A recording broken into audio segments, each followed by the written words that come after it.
Morning. ప్రభువైన యేసుక్రీస్తు వారి పరిశుద్ధ నామములో అందరికీ శుభాలు. ఈరోజు మన అనుదిన ఆత్మీయ ఆహారంగా కొరింథీయులకు రాసిన 2వ పత్రిక 6వ అధ్యాయము 14వ వచనాన్ని ధ్యానించుకుందాం.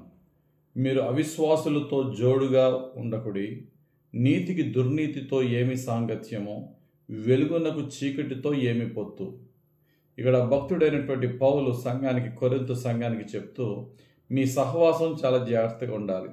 దేవుని యందు విశ్వాసం ఉంచి మీరు ఉంటున్నారు, మరి మీ యొక్క సహవాసం కూడా దేవుని యందు అటువంటి భయభక్తులు కలిగిన వారితోనే సహవాసం చేయండి. లేకపోతే ఏమవుతుంది, మీ యొక్క ఆత్మీయతను పోగొట్టేవారు అవిశ్వాసులు, లోకానుసారులు మరలా నీ యొక్క ఆత్మీయతను, నీ యొక్క విశ్వాసాన్ని పక్కత్రోవ పట్టించే ప్రమాదం ఉంటుంది. కనుక నువ్వు ఎవరితో సహవాసం చేస్తున్నావో జాగ్రత్తగా చూసుకో అన్నాడు. ఇంగ్లీష్ బైబిల్లో డోంట్ బి అన్ఈక్వల్లీ యోక్డ్ అంటారు. అన్ఈక్వల్లీ యోక్డ్ అంటే ఎద్దుల బండి మనకు చూడొచ్చు. ఎద్దుల బండిలో అన్ని ఎద్దులు ఒకేలాగా ఉండవు. కొన్ని ఎద్దులు చాలా హ్యూజ్ ఉంటాయి, కొన్ని ఎద్దులు యావరేజ్ హైట్ ఉంటాయి. అంత బలమైనటువంటి పెద్ద ఎత్తైన ఎద్దుకి మామూలు ఎద్దుకి ఎవరు ఎద్దుల బండి కట్టరు. ఆ ఎద్దు ఇంచుమించుగా ఒకటే హైట్ ఉన్న ఎద్దుల మీదకే ఆ కాడి పెడతారు ఎద్దుల బండి కట్టేవారు. అలాగే మనం కూడా మన సహవాసంలో ఎవరితో సహవాసం చేస్తున్నాం. ఇప్పుడు నేను బాగా ఖచ్చితంగా నేను చదువుకుని బాగుపడి నేను ఉద్యోగం సంపాదిస్తేనే కానీ నా కుటుంబాన్ని నేను పోషించుకోలేను అనే తపన మనలో ఉన్నప్పుడు మనం ఎవరితో స్నేహం చేయాలి? ఆలోచన చేసి చేయాలి. మన సహవాసం ఎవరితో ఉండాలి? తిన్నా తరగనంత డబ్బున్న వాళ్ళ పిల్లలతో చేస్తూ, చదువు మీద వాళ్ళకి అసలు ఏమాత్రం సీరియస్నెస్ లేని వాళ్ళతో మన సహవాసం చేస్తే మనకున్న విజన్, మన దర్శనం ఏంటి, మన యొక్క తపన ఏంటో వాళ్ళలో ఉండదు. అందులో సగం కూడా ఉండదు. వాళ్ళు మనల్ని లోకానుసారంగా ఎంజాయ్మెంట్కి డైవర్ట్ చేస్తారు, కానీ మన యొక్క గోల్కి, మన యొక్క విజన్ ఓరియంటెడ్గా దర్శనానుసారంగా ముందుకు వెళ్ళడానికి సహకరించరు. అటువంటప్పుడు మనం డైవర్ట్ అవుతాం. Don't be unequally yoked. నువ్వు ఎవరితో సహవాసం చేస్తున్నావు? నీ యొక్క హృదయానుసారంగా వాళ్ళు కూడా ఉండగలిగితే, వాళ్ళు ఉంటే నువ్వు వారితో సహవాసం చేయి. నీ పరిశుద్ధత కలిసిందా, నీ నీతి కలిసిందా, నీ ఆత్మీయత కలిసిందా, అలవాట్లు కలిసాయా? ఎందుకంటే సహవాసం చాలా ప్రభావితం చేస్తుంది.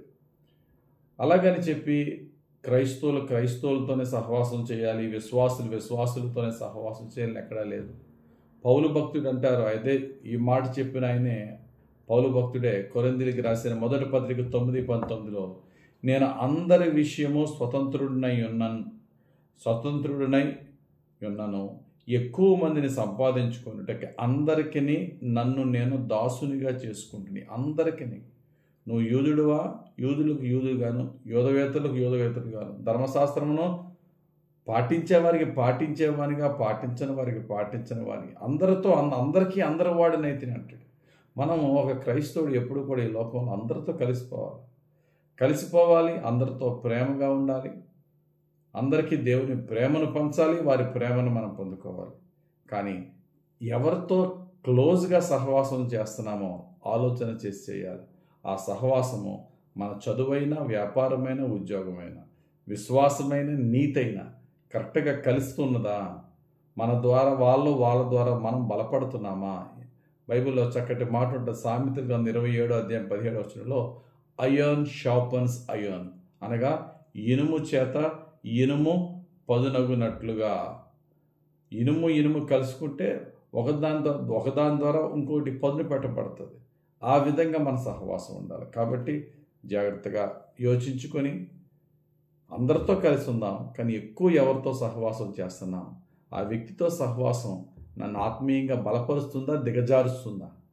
నా చదువులో, నా ఉద్యోగంలో, నా యొక్క నైతిక విలువల్లో నేను దిగజారుతున్నానా, బలపడుతున్నానా అని యోచించి చక్కటి సరైన సహవాసంతో యేసుక్రీస్తు ప్రభు నాకు ప్రీతికరంగా, వాక్యానుసారంగా, మన జీవితాలకి లాభకరంగా, ఎదుటి వారికి మేలుకరంగా మన జీవితం, ఆ విధమైన యోచన పరిశుద్ధాత్ముడు మన సమస్త సహవాసాల్లో మనకి కలుగు చేసి మనల్ని నడిపించునుగాక.